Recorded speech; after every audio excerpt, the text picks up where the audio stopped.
Praise the Lord friends. இன்றைக்கும் என்னோடய ஸ்டடீஸ்லாம் எப்படி இருந்துச்சு அப்படின்னு சொல்லிட்டு நான் உங்களுக்கு என்னோடய டெஸ்டிமனி சொல்கிறேன் ஃப்ரெண்ட்ஸ்.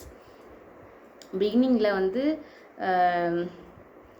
நான் வந்து கேரளாவில் மூணார் அப்படின்ற பிளேஸில் ராஜமலை அப்படின்ற எஸ்டேட்டில் நான் பிறந்தனால ராஜமலை அப்படின்ற எஸ்டேட்டில் வந்துட்டு ஒரு 3rd ஸ்டாண்டர்ட் வரைக்கும் படித்தேன். அதுக்கப்புறம் அங்கே வந்துட்டு ஹையர் எஜுகேஷன் ஃபெசிலிட்டிஸ் இல்லாதனால தூத்துக்குடியில் வந்துட்டு பாட்டி வீட்டில் இருந்துட்டு டிடிடிஎஸ் ஸ்கூலில் வந்து குட் ஷெப்பர்ட் ஹை ஸ்கூல் அதில் வந்துட்டு 8th ஸ்டாண்டர்ட் வரைக்கும் முடித்தேன். அப்புறம் வந்துட்டு தாத்தா பாட்டி வந்து ஸ்ட்ரிக்டாக இருக்கிறாங்க, அடிக்கிறாங்க அப்படின்னு சொல்லிட்டு அழுது அடம் பண்ணி மதுரையில் வந்து கேப்ரன் ஹால் அப்படின்னு சொல்கிற இடத்துல ஹாஸ்டலில் வந்து என்னை சேர்த்தி விட்டாங்க. 9th to 12th வரைக்கும் நான் அங்கே இருந்தேன். ஆண்டவரோடு இருப்பேன். இருந்தாலும் நிறைய போராட்டங்கள் இருந்துச்சு, சாத்தானோட தொந்தரவுகள்லாம் இருந்துச்சு, அந்த டீனேஜுக்குள்ள ப்ராப்ளம்ஸ்லாம் இருந்துச்சு. எல்லாத்துலேயும் ஆண்டவர் வந்துட்டு எனக்கு வழிகாட்டியாக இருந்து எந்த ஒரு ப்ராப்ளம்லேயும் மாட்டிக்காமல் அழகாக என்னை வந்து படிக்க வச்சு ஒரு 800 மார்க் வாங்கி நான் வந்து கேப்ரன் ஹால்லேருந்து வெளியில் வந்தேன் ஃப்ரெண்ட்ஸ். அதுக்கப்புறமா நான் வந்துட்டு ப்ரேயர் பண்ணிவிட்டு லேடி டோக் அப்படின்னு சொல்லிட்டு ஒரு பெரிய காலேஜ் மதுரையில், அங்கே மட்டும் ஒரே ஒரு அப்ளிகேஷன் தான் போட்டிருந்தேன். அப்படி யோசிக்கலை, நான் நம்ம மார்க்குக்கு இங்கே சீட்டு அப்படிலாம் நான் யோசிக்கலை. ஏதோ நான் போட்டேன், அந்த ஒரு காலேஜுக்கு தான் போட்டேன். ரொம்ப ஃபெய்த்ஃபுல்லாக நம்மளுக்கு கிடச்சிரும்ப்பா அப்படின்ட்டு நினச்சிட்டு இருந்தேன். அப்படியே ஒரு 1 month ஆகின பிறகு எனக்கு வந்து அங்கே அட்மிஷன்லாம் எல்லாம் முடிஞ்சிருச்சு, சீட் கிடைக்கல. அப்போது எனக்கு என்ன பண்ணுறதுன்னு தெரியல. ஏன்னா காலேஜெல்லாம் ஆரம்பித்து ரொம்ப 1 month 16 17 days 19 days வரைக்குமே அது வந்து ரன் ஆகிட்டுருக்கு. ஆனால் நான் வந்து சீட்டு கிடைக்காம வெளியில் இருக்கிறேன், வேறு எங்கேயுமே அப்ளையும் பண்ணலை. அப்படி இருக்கும்போது என்னோடய சிஸ்டரோட ஃப்ரெண்டுடைய அண்ணா அவங்களுக்கு வந்து அந்த லேடி டோக் காலேஜில் இருக்கிற ஒரு அண்ணா, அவங்க பேர் பசந்த், அவங்க வந்து அட்டெண்டர். அந்த அட்டெண்டருக்கு ஒரு கோட்டா இருக்குது, நம்ம அந்த சீட்டு கேட்டு பார்க்கலாம் அப்படின்னு சொல்லிட்டு அந்த கோட்டாவை வந்து கேட்டு அந்த ஹெச்ஓடி கிட்ட போய் நின்னோம். 800 மார்க் வச்சுட்டு அவங்க பார்த்தாங்க, ஆனால் ஒன்றுமே சொல்லலை, அட்மிட்டர் அப்படின்னு போட்டு கொடுத்துட்டாங்க. நான் வந்து அட்மிஷனுக்காக உள்ளே நுழைஞ்சிட்ருக்கும்போது சில ஃப்ரெண்ட்ஸ் எல்லாம் பார்த்தேன். அவங்களாம் எவ்வளோ மார்க்னா 1000 above மார்க்கு. ஆனால் அவங்களாம் அழுதுட்டு சீட்டு கிடைக்கலன்னு சொல்லிட்டு வெளியில் போயிட்டு இருந்தாங்க. அப்படி எனக்கு வந்துட்டு பிஎஸ்சியில் ஜுவாலஜியில் சீட்டு கிடச்சிது. உள்ளே போனதுக்கப்புறம் நான் தமிழ் மீடியமே படிச்சுட்டு இருந்தனால என்னால் வந்து இங்கிலீஷ் மீடியம் பிக்கப் பண்ணுறது ரொம்ப கஷ்டமாக இருந்தது. பிகினிங்லலாம் ஐயோ நம்ம குவிட் பண்ணி போயிடலாம்ப்பா அப்படின்னு நினைப்பேன். என்னோட சேர்ந்த நிறைய ஃப்ரெண்ட்ஸ் வந்து தமிழ் மீடியமில் இருந்து வந்தனால பிக்கப் பண்ண முடியலைன்னு சொல்லிட்டு அவங்க வந்து போயிட்டாங்க. ஆனால் எனக்கு வந்து பரியா அப்படின்னு சொல்லிட்டு ஒரு ஃப்ரெண்டு கிடச்சா.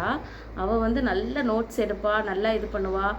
அவள் வந்துட்டு எனக்கு நோட்ஸ் எல்லாம் ஷேர் பண்ணுவாள். எங்கள் அம்மா கிட்ட 1 month ஆகும்போது எங்கள் அம்மா என்னை பார்க்க வரும்போது நான் அழுதேன், நான் இங்கே இருக்க மாட்டேன், எல்லோரும் இங்கிலீஷ்லேயே பேசுகிறாங்க, எனக்கு எதுவும் புரியலை அப்படின்னு சொல்லிட்டு.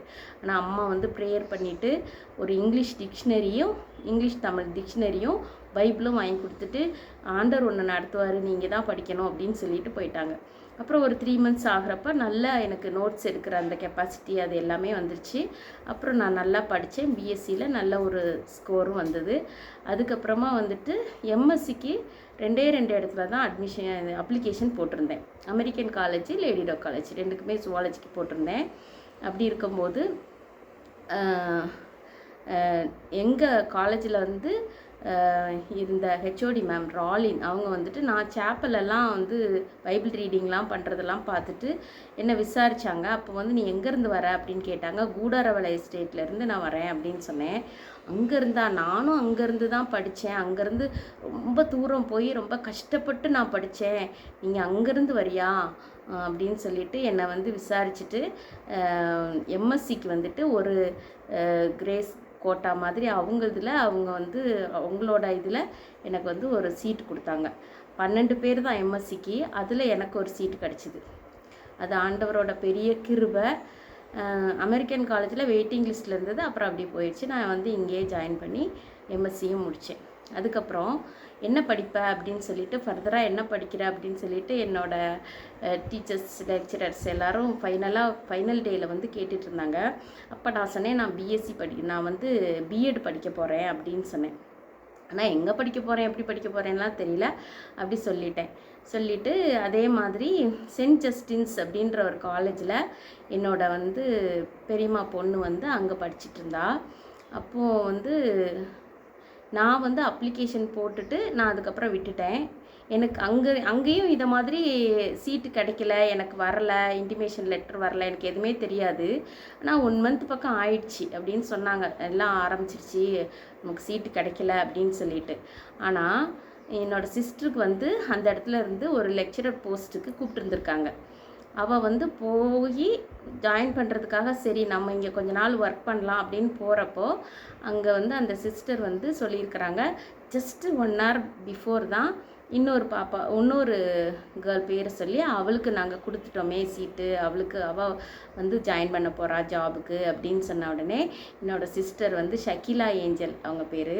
அவங்க வந்துட்டு எனக்கு வந்து ஒர்க் பண்ணுறதுக்கு சீட்டு கொடுக்கலையா, பரவாயில்ல, என்னோடய சிஸ்டர் வந்து இங்கே தான் அப்ளிகேஷன் போட்டிருந்தா, அவளோட அப்ளிகேஷன் எங்கே அப்படின்னு சொல்லிட்டு சர்ச் பண்ணி பார்த்தா அந்த பெல் பின் எல்லாம் கலட்டி ஒரு பீரோ கடியில் கிடந்துச்சாமா என்னோடய அப்ளிகேஷன். அதை எடுத்து எனக்கு சீட் தரலைன்னா பரவாயில்ல, என்னோடய சிஸ்டருக்கு இங்கே படிக்கிறதுக்கு நீங்கள் கட்டாயம் இடம் கொடுக்கணும் அப்படின்னு சொல்லி அவளோட இதில் அவளுக்கு ஒரு நல்ல பேர் அங்கே இருந்தனால அந்த சிஸ்டர் வந்து சரி உன்னோட சிஸ்டரா நான் கொடுக்குறேன் அப்படின்னு சொல்லிட்டு எனக்கு அந்த பிஎட் படிக்கிறதுக்கு ஆண்டவர் உதவி செஞ்சாங்க. அது வந்து 1996 நான் பிஎட் பண்ணி முடித்தேன். எனக்கு அடுத்து ஒரு செட்டு அதோட என்னோட செட்டு, அதுக்கப்புறம் ஒரு செட்டோட அந்த ரெகுலர் பிஎட் வந்து காலேஜஸ் வந்து க்ளோஸ் ஆச்சு ஃப்ரெண்ட்ஸ். அதுக்கப்புறம் நிறைய நாளுக்கு அப்புறம் தான் மறுபடியும் ரீஓப்பன் பண்ணாங்க. அப்படி வந்து பிஎடும் படிக்கிறதுக்கு ஆண்டவர் உதவி செஞ்சாங்க. இன்னும் நிறையா சாட்சிகள் இருக்குது ஃப்ரெண்ட்ஸ், சாட்சிகள் தொடரும்.